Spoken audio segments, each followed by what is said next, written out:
Hey everyone, and welcome. When you look at a bank's annual report, do you ever get the feeling you're not getting the whole story? Well, today we're going to peel back the curtain, look past the usual profits and losses, and uncover what's really going on inside a bank. Think about it for a second. What does your bank actually do with your money all day? We know they make loans, sure, but that's kind of where the story usually stops. The real question, the one we're digging into, is what are the consequences of those loans? Where is your money going, and what kind of world is it building? See, the problem is a standard financial statement, it only gives you half the picture. The other half is filled with these massive, invisible risks.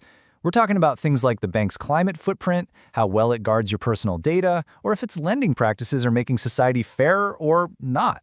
And let's be clear, these aren't just warm and fuzzy side issues. These are core financial risks that can impact a bank's bottom line. So how in the world do we see this hidden half of the story?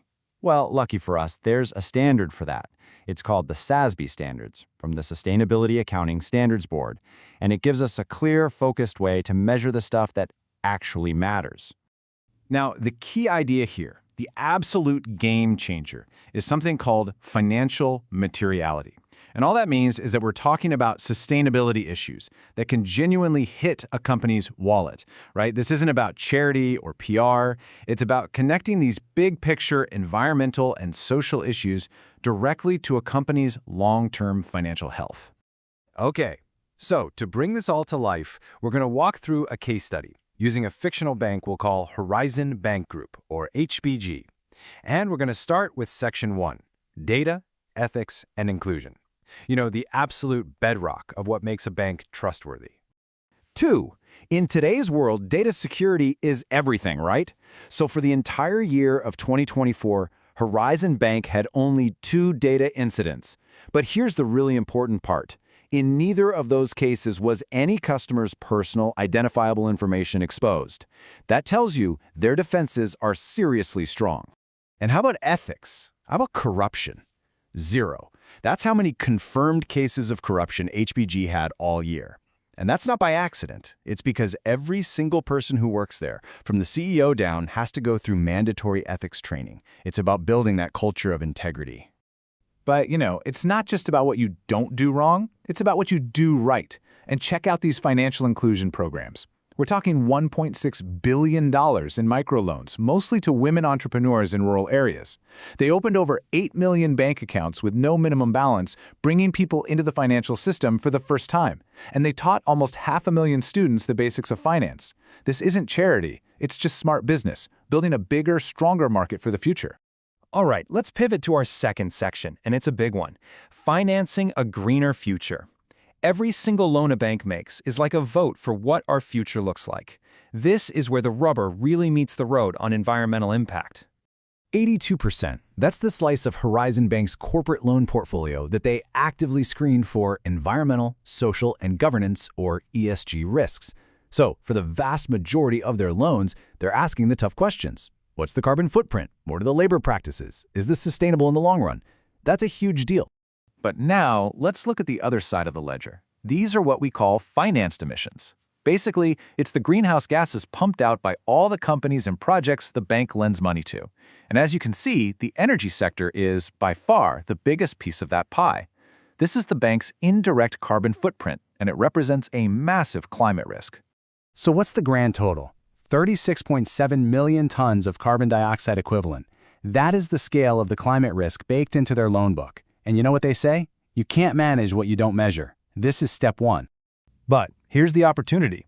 At the exact same time, HDB is funneling over $22 billion into green finance. We're talking renewable energy, clean tech, sustainable buildings, you name it. So they're managing the risk from the old school economy while actively financing the transition to the new one. It's a two-pronged strategy. So we've hit social issues, we've hit environmental issues. Now for Section 3. Keeping the system stable. Because at the end of the day, a bank's #1 job is to be solid as a rock. So how do we measure its ability to take a punch and not go down? Okay, first up is the Tier 1 capital ratio. The easiest way to think about this is as the bank's main financial shock absorber. It's the super high-quality cash cushion it keeps on hand to soak up unexpected losses without, collapsing. The bigger the ratio, the bigger the cushion. And then we have the liquidity coverage ratio, or LCR. This is a little different. It's not about big long-term losses. It's about surviving a short, sharp crisis. The LCR is basically the bank's emergency go-bag. It ensures they have enough cash and other stuff they can sell instantly to survive for 30 days, even if all hell breaks loose in the markets. So how's our bank doing? Well, the legal minimum for that LCR is 100%. HBG is sitting at 145%. What that means in plain English is they have 45% more emergency cash on hand than the law requires. That is a seriously comfortable safety margin. And they don't just sit around and wait for disaster to strike.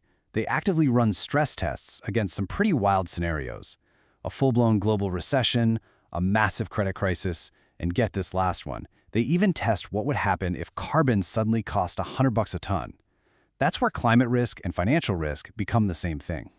All right, so let's put all these pieces together in our final section, the new balance sheet. Because when you take all that traditional financial data and you layer on these critical sustainability metrics, well, you get a whole new way of looking at a bank. This right here, this is what we're talking about. The new balance sheet. It tells the complete story, all in one place. You can see a bank that's tough on data security and ethics, one that's actively driving financial inclusion. You see a bank that's being transparent about its carbon footprint while pouring billions into the solution. And most importantly, you see all of that built on top of a rock-solid, traditionally strong financial base. This is the full picture. And here's the bottom line. This level of transparency, it's not just about filling out forms or pleasing regulators. It's about building fundamentally better, smarter companies. Companies that are more resilient, that are more trusted by all of us, and that are actually set up for success in the long term. Which leaves us with one last question to chew on. If this is what transparency can look like for a bank, what's next? If this becomes the new standard, what other hidden stories, in what other industries are we going to start demanding to see? Something to think about. Thanks for tuning in.